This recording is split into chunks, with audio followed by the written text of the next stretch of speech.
ঢাকা 10 আসনের নির্বাচনী পরিবেশ কেমন দেখছেন? ভিন্নতা আছে, একেবারে পরিচ্ছন্ন পরিবেশ, শান্তিপূর্ণ পরিবেশ। সব দলের এজেন্ট, প্রার্থী, নেতা কর্মী সবাই শৃঙ্খলা বজায় রাখছে, আচরণবিধি মেনে চলছে। ভোট কাস্টিংয়ের ওখানে আমি যেটা দেখলাম, একেবারে যে যাচ্ছে সুন্দরভাবে লাইন দিয়ে ভোট দিচ্ছে, পরিবেশ বেশ ভালো এবং সবাই তার পছন্দের প্রার্থীকে ভোট দিতে পারছে অবাধে, কোনো আধিপত্য নাই, চেষ্টা নাই আধিপত্য বিস্তারের। প্রশাসনে যারা ইতিমধ্যে দেখার সুযোগ হলো, সবাই খুব তৎপর, নিরপেক্ষ এবং শান্তিপূর্ণ পরিবেশ সহ অবস্থান বজায় রাখার জন্য চেষ্টা করছে বললে ভুল হবে, তারা সফল হয়েছে। আর এই নির্বাচনী এলাকায় কোনো ধরনের অপ্রীতিকর ঘটনার আশঙ্কা করছেন কিনা, বা আপনি কোনো জায়গাতে ত্রুটি মনে হচ্ছে কিনা?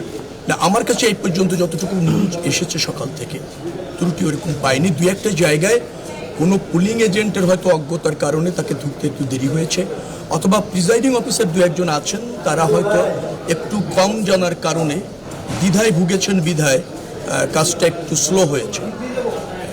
পুলিং এজেন্ট বসার সুযোগ করে দেওয়া এবং অন্যান্য ভোট প্রক্রিয়াটা শুরু করার জন্য যে মানে প্রাথমিক যে পদক্ষেপগুলি থাকে, করণীয় যা থাকে, সেখানে প্রিজাইডিং অফিসার, পুলিং অফিসাররা কোনো কোনো কেন্দ্রে, দুই একটি কেন্দ্রে তারা একটু হয়েছিল, দ্বিধায় ছিল, অথবা ভালোভাবে শুরু করতে বুঝতে পারছিল না, এরকম ছিল।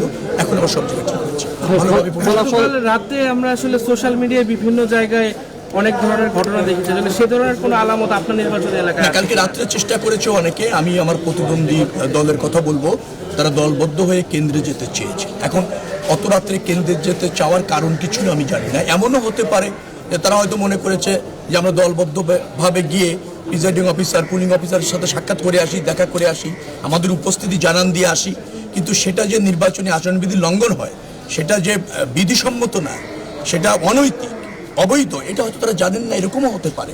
কিন্তু কেউ গিয়ে এমন কিছু করেননি যে কেন্দ্র দখলের চেষ্টা, কেন্দ্র নিয়ন্ত্রণের চেষ্টা, প্রিজাইডিং অফিসার, পুলিং অফিসারদের নিজের মতো করে ব্যবহারের চেষ্টা, অথবা তাদেরকে কোনো হুমকি দেওয়া, এই রকমের কিছু ঘটেনি। তবে ঢোকার চেষ্টা করেছে জামাত ইসলামের প্রার্থীর লোকেরা, কিন্তু আমি সেটাকেও খুব বেশি নেতিবাচকভাবে দেখি না। এটা অজ্ঞতার কারণেও হতে পারে।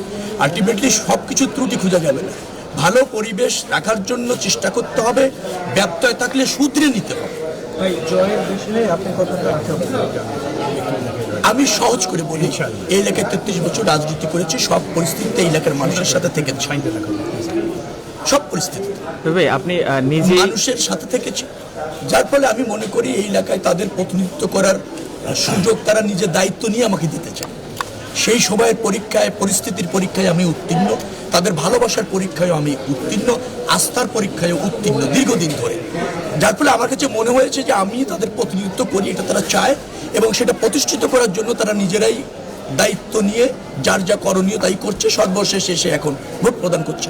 ভাই, আপনি তো ভোট দিলেন, এই পরিবেশটা আপনার কেমন লাগছে? হল্লা করে ভোট দিলেন, কেমন লাগছে? ছেলেকে নিয়ে প্রথমবারের মতো ভোট কালকে রাত্রে সেই বিষয়ে যদি আপনাদের আমি বলেছি সে বিষয়, অনেকে এভাবে চেষ্টা করেছে ঢোকার, কিন্তু আমি সেটাকেও নেতিবাচকভাবে দেখতে চাই না। আমি খুব ইতিবাচক মানুষ। ত্রুটি বিচ্যুতি হতে পারে, নেতাকর্মী, আমার জামাত ইসলামের বন্ধু যারা আছেন, তারা হয়তো না বুঝে ঢোকার চেষ্টা করতে পারে, কিন্তু সেখানে তারা আধিপত্য বিস্তার করেছে, কোনো সুবিধা নিতে চেয়েছে, অথবা কোনো বিশৃঙ্খলা তৈরি করেছে, সেটা এখনো আমি দেখিনি, জানি না। যার ফলে আমি এটাকে ইতিবাচকভাবে দেখছি।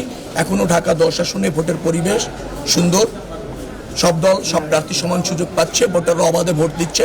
ভোটাররা যে রায় দেবে, সব প্রার্থীকে, দলকে তা মেনে নিতে হবে।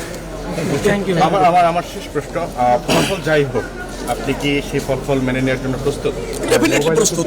নির্বাচন যদি বৈধ হয়, সুন্দর হয়, যে পরিবেশ এখনো পর্যন্ত আছে, এটা যদি বহাল থাকে, জনগণের রায় মেনে না নিয়ে রাজনীতি করবেন কি করে, দল করবেন কি করে, জনপ্রতিনিধি হবেন কি করে?